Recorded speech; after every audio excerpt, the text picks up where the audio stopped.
Welcome to Elite Expert Insider Podcast, where we will inspire, motivate, and educate entrepreneurs, innovators, and growth seekers. Brought to you by Elite Online Publishing, making the best and brightest in the industry #1 best-selling authors. 80% of people say they want to write a book. We're assuming that's the same for you.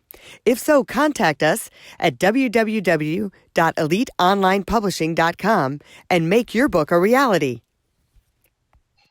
Hi, Melanie Johnson, back with another great podcast with my business partner, Jen Foster. How you doing, Jen? Doing great. It's a wonderful day. It sure is, and we are talking about money and how to get rich today. So this is another one of our series from SellerCon of what we learned at SellerCon.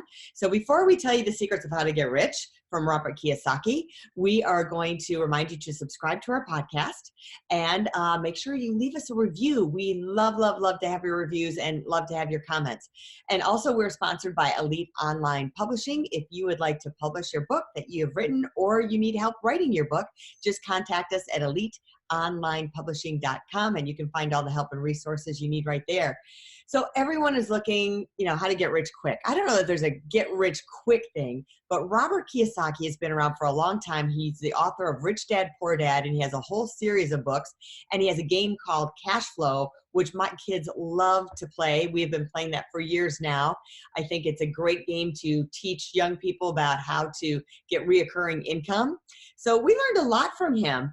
Jen, what did you want to start off with?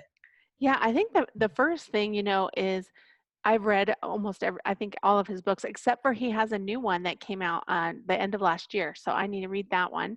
But I read all of his books and just the whole idea behind the cash flow quadrant and the cash flow game and real estate. I've always been intrigued about those things. And I just loved how he started out his talk telling his background for those who hadn't read his book. And we were in an audience, of over 2,000 people.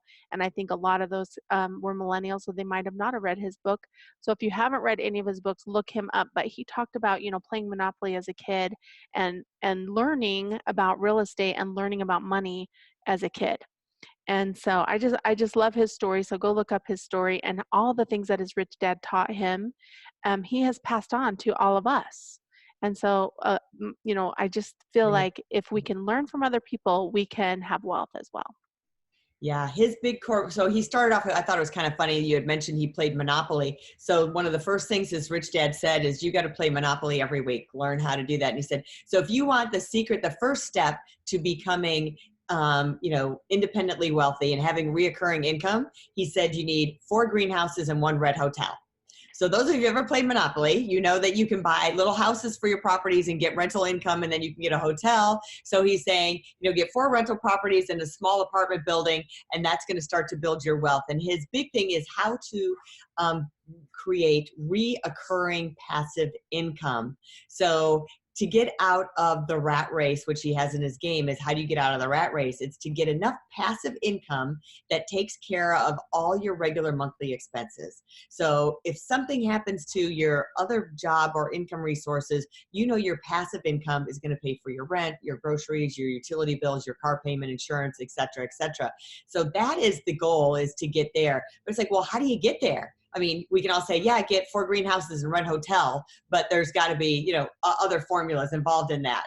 Yeah, exactly. Well, and I think the passive income is really important because, if you don't have that money coming in and something happens to you, then you don't have security. So having those apartment rentals or house rentals or any of that, it is recurring income that comes into you. And so he talked a lot about, let's move into the cash flow quadrant. He talked a lot about, what that means as if you're a business owner. So the cash flow quadrant simply is a chart that he makes, and he puts the top left corner an E, which is the employee.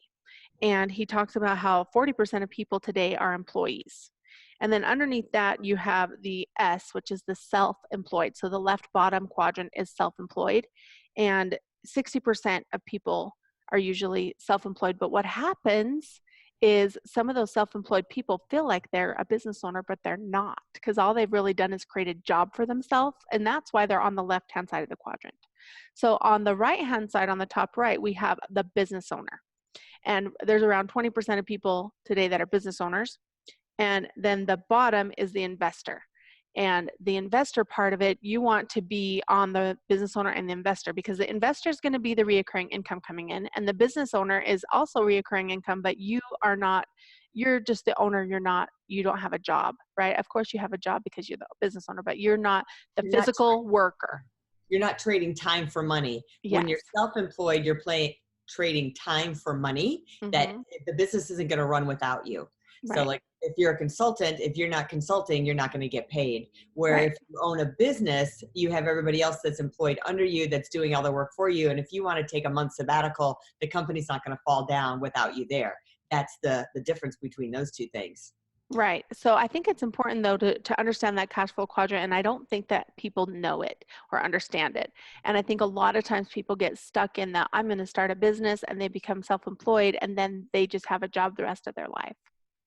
Right. And the other big difference between those two sides of those quadrants, especially when you're a business owner and you're an investor, you get a lot more tax breaks. So the tax law is written for capitalism, like we had said in our one about the Whole Foods owner, the conscious capitalist, is that you get a lot of tax breaks because the United States is built towards building businesses. So the individual, when you're an employee, you don't get those tax advantages. So you're paying another probably 20% to the government because you don't have the write-offs. You can't write off your car. You can't write off different expenses, utilities, things like that. So they're saying you're going to save your wealth more when you are in that other bracket. Right. And I actually, I'm going to correct myself. So all those percentages I was saying before are not how many people are business owners or investors. The percentages I didn't realize on my notes, but the percentages is what you pay in taxes. So that's what the percentages mean. So the employee pays 40% in taxes. The self-employed pays around, it says 60, maybe not. Business owners 20 and investors 0. Is that right? Then on what you pay in taxes? Oh, that's right. Well, you I still don't have know. to pay some taxes. Yeah, yeah. Yeah, as an investor, you still pay I was some wondering taxes. because when you said, 60 and 40, I'm like, well, that's 100%. So where's the other Yeah, well, 20%? I'm just going to own up to my mistakes. I don't know what my notes mean, but but So the ultimate goal, he's saying, is to be an investor, right? So the ultimate position is to be the investor where money is coming in, that you're not having to be there every day. You're monitoring your investments, but then the money is coming in. So I have an investment that I know I check on periodically, and then I get my payout every so many months. And I'm like, good. I always tell my kids, don't have lazy money. Your money needs to go out and work for you. So, and then the big question is, it's like, geez, if you get money or you've made money, you've saved enough money, well, where do you put it to go to work? Like, where's the first place you want it to go to work? And he does recommend real estate and rental properties, which I think that's good too. Stock is a lot more iffy. It can go up, it can go down. It's hard to recover when a market goes down. I know a lot of people that still haven't recovered from 2008. So yeah, real estate is a really good one to be secure in. So he was saying you want to have assets, not liabilities. Now, the one thing you can turn into that's a liability is your home, the home that you live in, but you can turn it into an asset. The way I've done that with my homes is I have it on Airbnb or VRBO, and that way the house is now starting to earn some money. So the big mansion that I had before, I don't know if I mentioned I had a 25,000 square foot mansion, and I had a 13,000 square foot summer home. So, and that was when everything went upside down in 2008 and 2009, and the bank was coming for us. And so I turned those into rentals, which was way ahead of the curve at the time. VRBO just came out. There was no Airbnb, but those homes started to cash flow. Not only did they support the home, but they supported me as well. So, and the house I have now, I've been very fortunate for the last 3 years that the house has paid for its taxes every year. So that's a nice way to do that. Not everyone wants to move out of their own personal home, but just it's a consideration of something that you can do. If you have a rental, you can either do long-term rental or you can do short-term rental, something to look into when you're doing a real estate transaction or trying to find that place to rent. So you want to create assets. That's the thing. You want to have things that are an asset. So you're just not paying for it, but it's generating money. yes, and let's move into, a lot of, hopefully some of these listeners on here are planning on going to SellerCon next year, or are some of the attendees that went to SellerCon. And the other thing that Robert talked about was your product and your service and the audience that you're creating your product for. So, people selling something on Amazon, you would think that you would say, oh yeah, okay, I want to sell this little widget on Amazon. Well, that's not what you're supposed to start with. You actually start with the audience. So he talked about this story about his very first product that he invented or tried to sell, and he didn't come up with the product first. He actually had a community, an audience of people that he wanted to sell to. And I think it was surfers, right? Or something to do with swimming.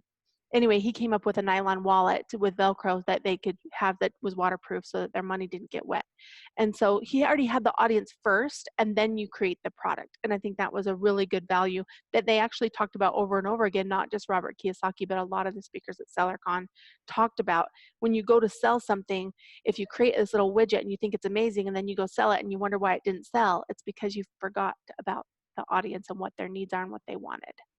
Yeah, I love that. I thought that was one of the best things that I learned was create your community. Like if you say you want to do something surfing, well, then you need to start developing a surfer community. So they're saying you should have 100 people that are fans of yours, whether it's your podcast, your Facebook, that are joining, that you're communicating with. You may even join Facebook groups that have that niche in there, but you're starting a conversation. People are getting to know you. You're offering some value in there. And so then when you launch your product, they're like, oh yeah, I know Robert. I want to buy his widget. He's been supportive of me and give me some good advice. So it's like having another group of friends, but they're all in that niche of the product that you want to do. And then deciding what products they need and then getting other products that piggyback off of that. And I think that works whether you're selling on Amazon or no matter what business you want to sell things in. So if you just decide, hey, I want to go into pest control or I want to go into life insurance, well, who is your audience? Who are you targeting? And do that first. Make sure you Right. have a core group of people. Well, and that works great with our book launches too. A lot of people come to us that don't have an audience or a following, and so we help them to get that presence online through social media. But a few of our authors have come to us with already having followers. And when they have a follower, a book launch goes so smoothly because the people want the book. You've already developed that community that are ready to buy your book and wanting to know more of what you can teach them. So what we learned so far is that be an investor. That's the number one way. Get those 4 greenhouses and 1 red hotel. Start looking for those. Get your audience first and make sure that you're in the best tax bracket that you can be to take advantage of that. So that wraps up today's podcast. We have some more coming from SellerCon. And remember, if you want to write a book, reach out to us at eliteonlinepublishing.com and we'll see you soon. Talk to you soon. If you'd like to create the most powerful advertising tool for your business, contact us at eliteonlinepublishing.com, where we will help you create, publish, and make your book a #1 bestseller, and show you how to get new leads and more revenue for your business. If you'd like to check us out on our Facebook page, we have a free book for you as our gift. Just go and click Free Book. Remember to subscribe and leave a comment for our podcast. We would love to hear from you.